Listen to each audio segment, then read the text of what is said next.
Right, I want to turn to Jan Osthoek now, who has also been working on some more recent aspects of the tree cover of Scotland. Yes, I've been looking at the work of the Forestry Commission in Scotland. And the Forestry Commission has been established in 1919 to create a forest reserve, as they call it, in Britain. Most of these forests were created in Scotland because Scotland had most land available for forestry.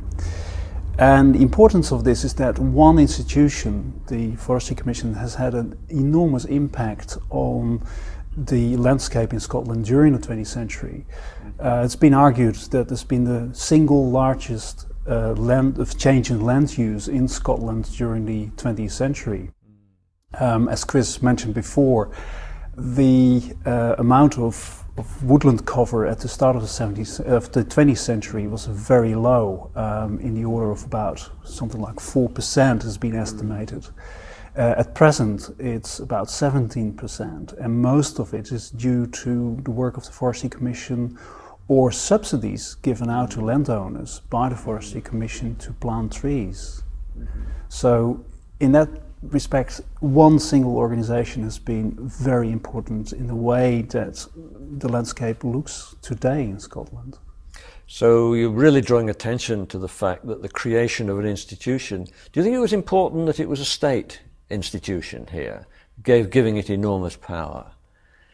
Or do you think it's the form of the institution itself? It's a combination of the two. Of course, politics are very important here, but political decisions are very often the result of developments in society as a whole. In the case of the Forestry Commission, it was actually events that were happening around the globe. I mean, a world war, the First World War. There was a shortage of timber because of the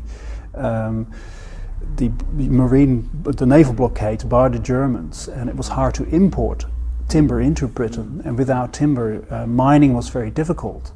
And then it was realized we need to create a strategic timber reserve, and that was actually the beginning of the Forestry Commission. It was realized we need an institution to create this resource. So it was a direct response to developments in the world. But on the other hand, you also see that there are pressures from society as a whole.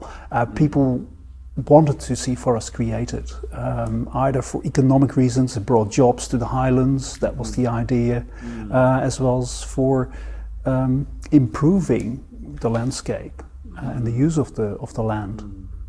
I mean, one of the things the Forestry Commission is always identified with in popular eyes is the conifer monoculture. I mean, do you feel that's a legitimate accusation almost nowadays, isn't it? It seems a legitimate accusation. If you look at the blocks of conifers planted in the landscape, they're all monocultures. It's not very nice to look at the geometric patterns thrown on hillsides. But that's not entirely fair, I think, because when they were created, that was seen as a good thing. It was indeed, as I said before, bringing jobs, but it was also seen as improving the use of the landscape, because the ground where they were planted was poor land, and the idea was you can't do much with it. So if you want to make them productive, the best thing to do is plant forest there, plant trees. But it was also seen as a means of beautifying the landscape. It was not necessarily seen as something that was negative. I think this ethic goes back to the 19th century, when Scottish landowners started to introduce tree species from abroad, because most of these conifer plantations are what we call alien species, especially trees that came from North America. And in the 19th century there was a big planting craze, and it was mainly done, well, it was done for two reasons: to beautify the estates of the large landowners in Scotland, but also to make more money out of their estates, wood production. So, and that carried over into the 20th century and influenced the work of the Forestry Commission.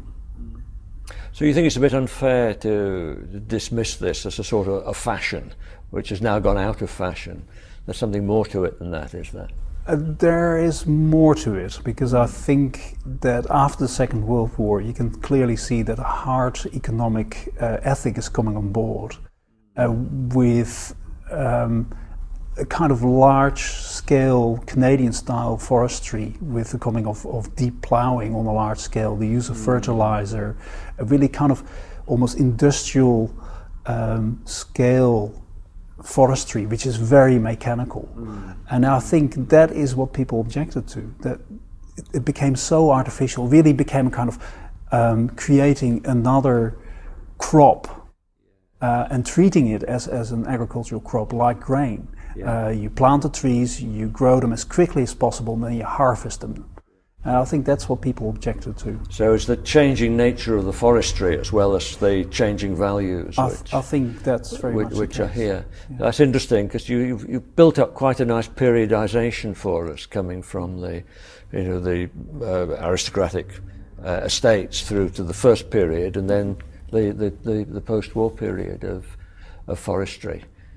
Which is there. And it also links into Christopher's sense of changing values and what society is demanding from their institutions and their environment, I think. And that's constantly changing even today. Yeah.